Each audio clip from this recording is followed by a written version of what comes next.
irmãos, eu sou Simone, trabalhadora do Centro Espírita Fraternal Teresa d'Ávila, e hoje à noite nós vamos estudar, dando prosseguimento ao estudo sequencial do Evangelho segundo o Espiritismo. Hoje nós vamos estudar do capítulo 13, Não saiba a vossa mão esquerda o que dê a vossa mão direita, ainda na parte sobre a beneficência, o item 13, que na verdade é uma comunicação de Carita, E então, antes disso, nós vamos fazer a nossa prece.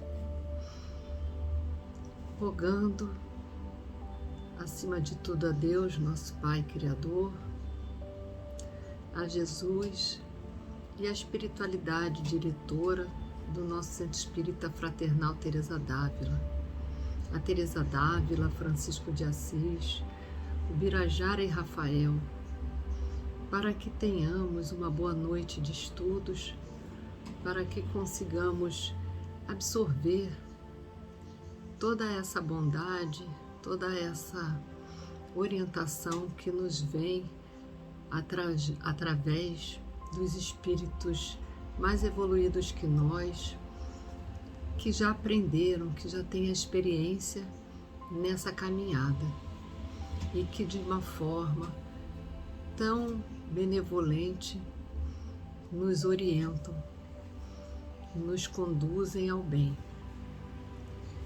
Seja conosco nessa noite, nos dando a permissão, Senhor, para iniciarmos o nosso estudo. Que assim seja, graças a Deus. Então, dessa forma, nós vamos estudar o item 13, sobre a beneficência ainda, e essa comunicação de Carita já começa lá no Evangelho segundo o Espiritismo, nos falando sobre sobre o fato de haver várias formas de se fazer a caridade, várias maneiras, e que muitas vezes nós, encarnados e mergulhados aqui na matéria, nós confundimos com a esmola, E eu achei de uma forma muito interessante como o Carita traz para a gente essa diferença entre a esmola, que a gente sabe, estuda inclusive nesse próprio capítulo, nesse mesmo capítulo, que muitas vezes ela é necessária porque ela vai suprir momentaneamente aquela necessidade material de quem precisa.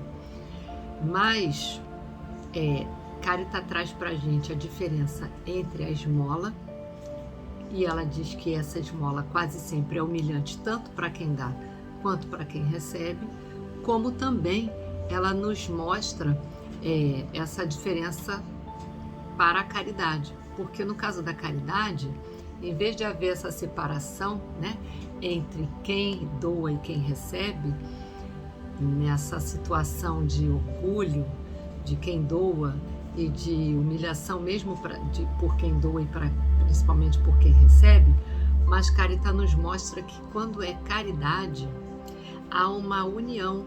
A caridade liga o benfeitor ao beneficiado. Então vamos guardar isso, Eu sempre brinco dizendo que a gente vai guardar alguma coisa para o final do estudo. Então Carita já começa falando essa diferença entre caridade e esmola, e nos diz que a caridade é o que une o benfeitor ao beneficiado. E aí ela vem falando para a gente ainda, que nós espíritas podemos ser caridosos na nossa maneira de proceder, também com aqueles que não pensam como nós. Então, principalmente nesses últimos tempos, que a gente muito se assusta, ainda que a nossa patronesse fale para a gente que nada nos espante, nada nos perturbe, mas que a gente ainda muito se perturba com a intolerância. E aí a gente se preocupa com a intolerância lá longe, do outro lado do planeta, com a intolerância entre países, com a intolerância. E a intolerância, na verdade, esteja lá onde estiver, dentro do nosso orbe terrestre, a gente sabe que nós estamos no mundo de provas e expiações e que os espíritos aqui encarnados também têm uma faixa evolutiva compatível com esse mundo. Então nós somos espíritos que ainda temos muitos defeitos, que ainda erramos muito. Só que a gente precisa perceber que essa intolerância tão grande que a gente observa, ela começa conosco, né? Porque, na verdade, quando nós nos consternamos com a dor do próximo que está longe, muitas vezes nós esquecemos dos próximos que estão próximos a nós. Podem estar dentro e fora da nossa casa, podem estar dentro e fora do nosso bairro, podem estar nas redondezas do nosso trabalho, do nosso centro espírita. Então a gente precisa pensar do micro para o macro, né? Para que essa nossa bondade, para que essa nossa caridade, para que essa nossa tolerância, nosso respeito ao próximo vá tomando proporções maiores para alcançar a coletividade maior, né? Então tem que começar por nós, né? E dessa forma, Carita diz que nós espíritas podemos ser caridosos para aqueles que não pensam como nós, para que nós possamos induzir aqueles menos esclarecidos a crer como nós, mas sem chocar essas pessoas, esses espíritos encarnados, sem investir nas convicções que eles já têm. Então, eu quero falar do espiritismo porque realmente para mim a maior benesse que eu tive na minha vida foi de conhecer o espiritismo na tenridade, porque facilitou muito minha encarnação, a compreensão da minha programação em todos os sentidos. Mas eu não posso, apesar da minha alegria com essa dádiva, eu não posso atrapalhar a convicção do outro, né? Investir contra a convicção do próximo, achando que ele não pode pensar como pensa. E eu devo sim atrair amavelmente, seja para assistir nossas reuniões ou para acolher, né? Nós gostamos tanto de ser acolhidos, então nós precisamos acolher o próximo, acolher aqueles que chegam até nós, até as nossas casas espíritas, onde nós poderemos ouvi-los, né? Também é uma caridade escutar, e onde podemos descobrir nesses corações a brecha que eles têm e que eles vão nos dar para que nós possamos chegar até eles, né, de uma forma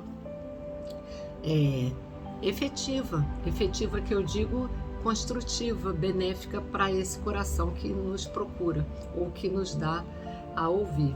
E aí Carita diz que esse é um dos aspectos da caridade. E aí ela vem depois descrevendo sobre a caridade com os pobres, deserdados desse mundo, porém recompensados por Deus, e que se aceitam sem queixumes as suas misérias, né? Então a gente precisa aceitar sem reclamar. E também nós já colocamos em estudos anteriores, né, que muitas vezes a gente escolhe, né? Hoje eu vou, seja para o Café com Fé, que é o trabalho que tem domingo de manhã cedo na nossa casa. Então eu escolho se eu vou hoje, se eu não vou. Eu escolho se eu vou ficar no meu lar, na minha casa, como abrigo físico. Eu escolho até na escala que eu posso, né, pelos meus compromissos outros que eu tenho, se eu vou nesse dia ou não. Mas, na verdade, quem está numa situação de necessidade não escolhe, fica dependendo da boa vontade daquele que pode ajudá-lo, né? E muitas vezes, e aí Carita traz, por exemplo, sobre um grupo de mães de mulheres que estão agitadas, costurando roupas, porque sabem que o inverno se aproxima e elas querem fazer agasalhos para lares pobres, né? E aí, também ainda nesse item, Carita fala sobre essas mulheres terem paciência, né? Porque Deus inspirou umas mais aquinhoadas do que aquelas que precisam, né, para ter paciência, aquelas que estão aguardando, como eu falei, a boa vontade da ajuda do outro. E aí, Carita fala isso. Tende paciência, infortunadas mulheres, né? Deus inspirou outras mais aquinhoadas que estão ali, né? Também tentando rapidamente confeccionar roupinhas para um desses momentos, né? Que aí ela coloca na ocasião da escrita mensagem quando a Terra estiver coberta de neve, né? Porque, claro, estava se tratando do outro hemisfério, não do nosso, né? E aí, Carita ainda traz que esses trabalhadores precisam de encorajamento para que a gente, ou seja, que nós todos que podemos e que possamos fazer, né, essa caridade, que nós sejamos, então, tenhamos o suporte espiritual, tenhamos o suporte de encorajamento moral, né, vamos dizer assim, para também, através do encorajamento espiritual que a gente recebe das nossas lições, que os bons espíritos nos trazem, para que elas possam, todos nós possamos fazer o bem àquele próximo, né? Então, seja encorajamento moral, encorajamento espiritual através das lições e encorajamento também nosso entre nós de darmos o suporte material que pudermos, seja de carregarmos ou seja de contribuirmos como pudermos. E aí ainda, né, já que falamos de Caritas, vocês sabem que eu gosto de falar dos espíritos que trazem essas lições para nós. Na Revista Espírita de 1862, de fevereiro de 1862, eu vou tentar ser breve, há uma subscrição em favor de operários leoneses, né, lá de Lyon. E aí havia uma necessidade de doações, onde, sempre há, né, e onde inicialmente nessa mensagem a Sociedade Espírita agradece, fala primeiramente sobre a Sociedade Espírita não esquecer-se dos leoneses que passam aflição naquela época, e dessa forma se apressou para tentar, né, ajudar, e contribuiu com 260 francos, né, que foi uma espécie de loteria organizada para entre grupos da cidade para ajudar os leoneses mais necessitados. E aí acaba que essa mesma sociedade recebeu uma carta anônima com 500 francos da época. Eu ia até tentar estimar para o dinheiro de agora, mas acabei não fazendo.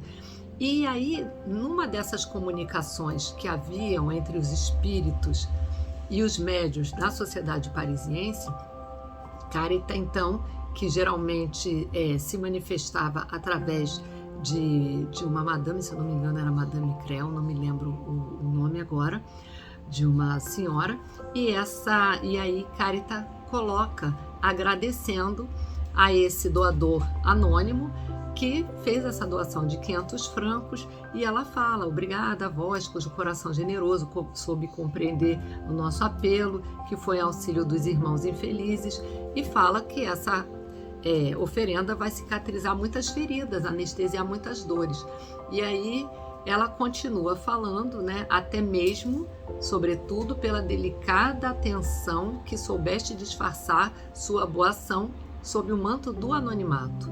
Mais adiante um pouquinho, eu estou pulando, né, por conta do nosso tempo, Carita coloca ainda que Deus aprecia principalmente esse devotamento e essa abnegação que se esquiva ante um agradecimento pomposo, preferindo abrigar sua modéstia sob simples iniciais.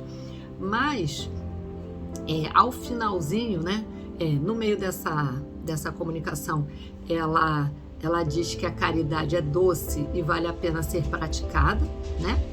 E que pouca coisa muitas vezes é necessário para a gente transformar lágrimas em alegria, especialmente em casas mais simples, onde poucas vezes a alegria, a felicidade visita, né? Os moradores recebem essa visita poucas vezes. E ela termina essa comunicação dizendo que nós devemos socorrer tanto quanto nós pudermos, a fim de que quando Deus nos reunir a todos, seguindo a extensa avenida que conduz ao imenso portal, que Deus possa reunir os benfeitores e os beneficiados de uma única forma. E lembra que eu disse lá na frente para a gente guardar? Então ela fala isso, né?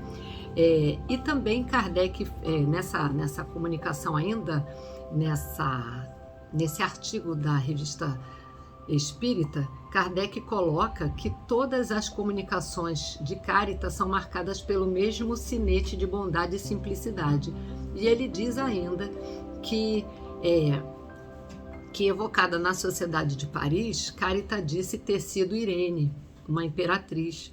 Na verdade, Irene foi uma de 3 irmãs que viveram no século IV, lá ainda quando imperava, né, o imperador Diocleciano, que foi considerado o mais sanguinário perseguidor de cristãos, e ele proibia que as pessoas portassem ou guardassem escritos que pregassem o cristianismo. E Irene tinha livros, ela até escondeu, né, a família dela era uma família que eles foram convertidos, né? Na verdade, eles não seguiam, eles eram pagãos, né? Eles foram convertidos ao cristianismo, e ela e as irmãs Ágata e Quilônia então passaram não só a estudar e ler esses livros, como a pregar o cristianismo. E até que, claro, foram perseguidas e foram mortas, né? Não vou entrar nos detalhes, até porque vocês vão pesquisar, vão estudar, são detalhes mais como a gente já conhece da história que acontecia com os cristãos, né, que eram queimados, eram torturados, etc. E aí, a nossa patronessa, ela nos traz no livro da vida, né, eu gosto muito de uma frase que ela traz no capítulo 11, quando ela fala assim, vou falar a segunda frase, mas quando ela pergunta a Jesus, né, o que fazeis vós, Senhor meu, que não seja para maior bem da alma, né? Claro que quando ela coloca numa linguagem que muitas vezes a gente tem que prestar atenção se ela está falando de Jesus ou se ela está falando de Deus, né? Eu digo nós espíritas porque a linguagem é uma linguagem daquela época, que ela era uma irmã, uma freira, né? E aí eu gosto muito quando ela fala assim, gente espiritual não tem de que se afligir. Então, se nós estamos, né, tentando e desenvolvendo, temos que não nos esquecer que se reconhece o verdadeiro espírita pelo esforço que ele faz, né, de se melhorar, de se evoluir. Então, se nós somos essa gente espiritual, nós não temos que nos afligir, mas nós podemos, de fato, minimizar a aflição do nosso próximo, né? E aí ela coloca também, a nossa patronessa Teresa d'Ávila, que quem já está tão elevado, né, a tão alto grau de querer tratar a sós com Deus, né, já deve o quê? Deixar os passatempos do mundo. E se nós já estamos tão elevados ao ponto de deixar, a maioria das coisas que nós fazemos são passatempos de fato, né?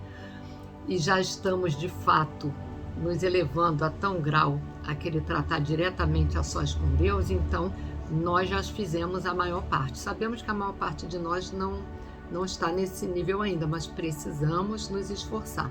E aí eu vou ler uma frase só da prece de Carita, que nós já passamos do nosso tempo, que é uma das mais bonitas, né, consideradas das mais bonitas da literatura espírita, onde Carita mais uma vez fala: que a vossa bondade permita os espíritos consoladores derramarem por toda parte a paz, a esperança e a fé, mas principalmente quando ela fala um só coração, um só pensamento subirá até vós como um grito de reconhecimento e amor.